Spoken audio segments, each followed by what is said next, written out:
Hello and welcome to day 3. I'm Emma, I'm your registered dietitian from Foodie Nutrition, and you've come so far already. It's only been 2 days.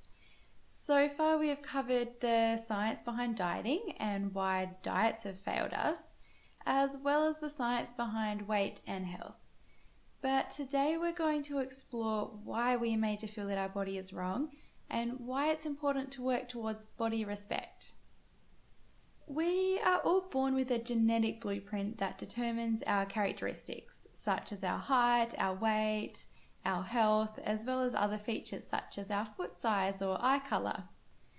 We also have internal signals and cues which guide us to nourish ourselves to reach this genetic height and weight. If we follow these internal signals and we have access to everything that we need, we will sit somewhere that is healthiest for our body.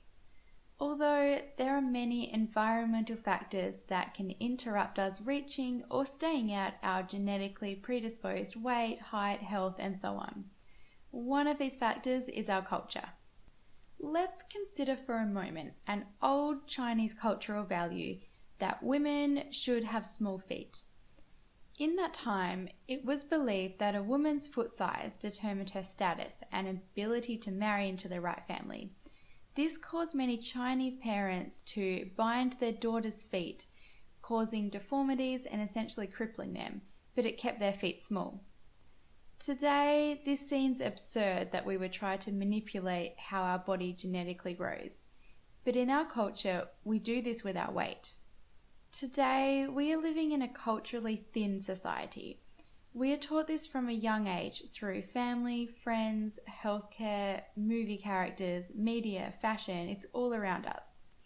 We are taught that being thin means being more successful, kinder, smarter. Of course, none of this is actually true. However, this cultural perception that our bodies should look thinner means many women and men feel relentless pressure to fight biology and shrink their body to an unattainable standard. Of course, if we are trying to keep our body at an unnaturally thin place, we have to ignore our body's natural internal signals and follow external rules. And for the most part, our body will fight back. We may be keeping our body at a lower weight than is healthy and natural, or we may find the battle has led us to a place where we are at a higher weight than is natural. Either way, to tune back into our body's signals and find peace with food, we need to find respect with our body in its here and now, and any changes that it may go through. The research shows that those who respect their body are much better able to take care for their body, therefore improving our health and our well-being. Consider for a moment, when did you first start wanting to change your body? And why did you start wanting to change your body? Is there any value behind these beliefs? Many of us have experienced many years of believing messages that our body is wrong. For some, we may not be able to remember a time when we were at peace with our body. It can therefore take time to develop peace and respect with your body. But doing this will make a big difference to how you are able to care for yourself, both physically and emotionally. Self-care is the first step to developing body respect. It acknowledges that we are worthy of caring for our physical and emotional needs.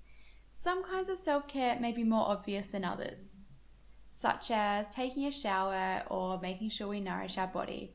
Whereas others may be things that we're often used to going without, such as setting boundaries with friends and family. Check out the self-care list I sent you and see if there's any way you could do better to care for your body in your here and now. And remember, it's not that your body is wrong, it's our diet culture that we live in.